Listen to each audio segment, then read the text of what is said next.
आज की हमारी ये कहानी एक सच्ची घटना पर आधारित है। पियनिया गांव में घटी ये घटना आज भी लोग भूल नहीं पाए हैं। बिहार राज्य में एक गांव है पियनिया, जहां पर ये सती प्रथा के ज़माने में घटी एक सती माता की कहानी है।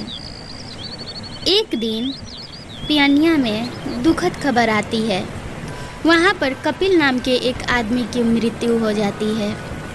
उनकी मृत्यु की खबर सुन सारे गांव वाले इकट्ठे होते हैं और आपस में बात बनाना शुरू कर देते हैं। वो लोग आपस में बात करते हैं कि अब दुखद खबर ये, इनकी पत्नी को कौन देगा। नई नई इनकी शादी हुई है और इनकी बहू घर पे बैठी है। हम लोग कैसे उन्हें बताएं कि इनके पति की मृत्यु हो चुकी है। वो लोग आपस में दुखी और परेशान भरी मन से ये बातें कर ही रहे थे।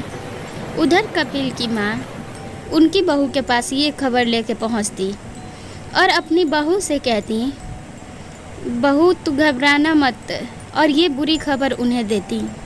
ये खबर सुन उनकी बहू कोई जवाब नहीं देती, चुपचाप अपना सिंदूरदानी लाती और उस ओर निकल होती जाती जिस ओर उनके पति की पार्थिव शरीर रखी हुई थी। उनकी सासू माँ उन्हें देखते रहती। उन्हें लगता कि इसे ना जाने क्या हो गया और वो घबराई रहती। पूरे गांव वाले उनके पति के शरीर को ले के गए रहते हैं शमशान घाट पे और उसे जलाने की बहुत प्रयास करते। उनके लाख प्रयास के बाद भी उनके शरीर को वो लोग आग नहीं लगा पाते।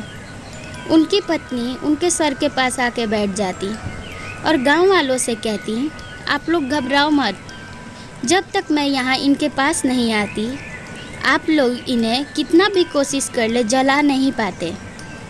सारे गांव वाले चकित होकर उनकी ओर देख रहे थे, क्योंकि वो नई दुल्हन थी, इसलिए उन्हें कुछ समझ नहीं आ रहा था। थोड़ी देर बाद उनके अंगूठे से आग निकलती है और वो और उनके दोनों पति पत्नी जल जाते हैं। जब उनका सर बचता है तो वो गांव वालों से पानी पानी मांगती है।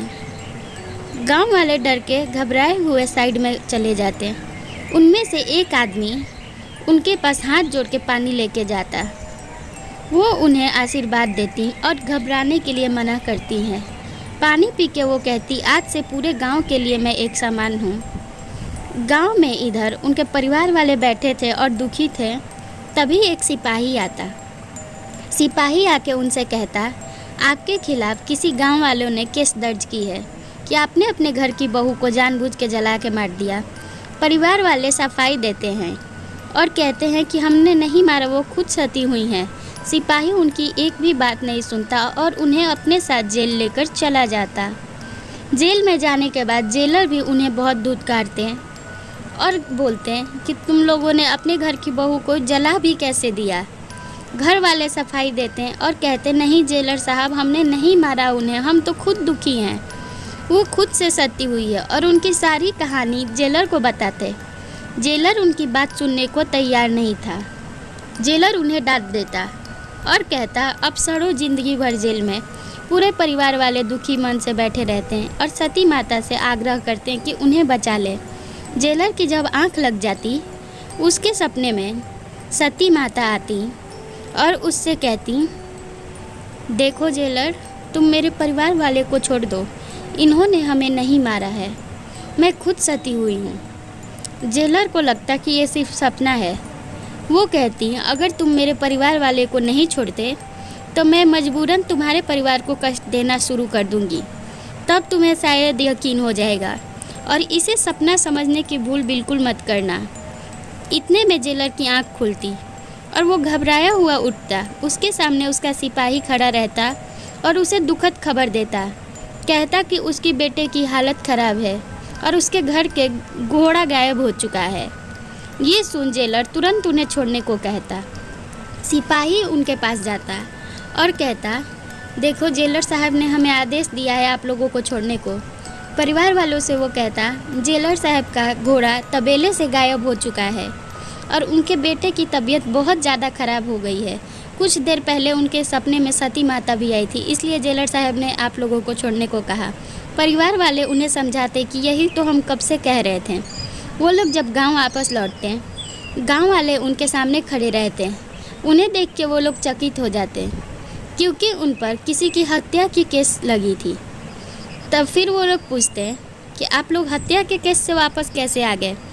तभी परिवार वाले उनसे कहते हैं कि हमने जेलर से लाख मना किया कि हमने नहीं मारा है, पर जेलर हमारी बात मानने को तैयार नहीं था। और जब उसकी आंख लगी तो उसके सपने में जो भी बात आया और उसके आंख खुलते ही वो सारी बातें नहीं मान रहा था। फिर से वो सती माता को मानने से इनकार कर दिया, तो सच होकर सामने आ गई, इसलिए उसे हमें छोड़ना पड़ा मजबूरन। उस समय से सब लोग सती माता को मानते हैं और उस गांव में जब भी कोई शुभ काम हो तो बिना उनके मंदिर गए लोग नहीं मानते। और वहाँ पर जहाँ पर उनकी मृत्यु हुई थी और वो सती हुई थी, वहाँ पे उनकी बहुत ही खूबसूरत मंदिर बन चुकी है। ये मंदिर गांव से दूर है, लेकिन यहाँ जाने के बाद वापस आने का मन नहीं करता है। आप पियनिया कभी आएँ तो ज़रूर मंदिर जाएं। ऐसी कहानी के लिए चैनल सब्सक्राइब करें और वीडियो को लाइक ज़रूर कर लें।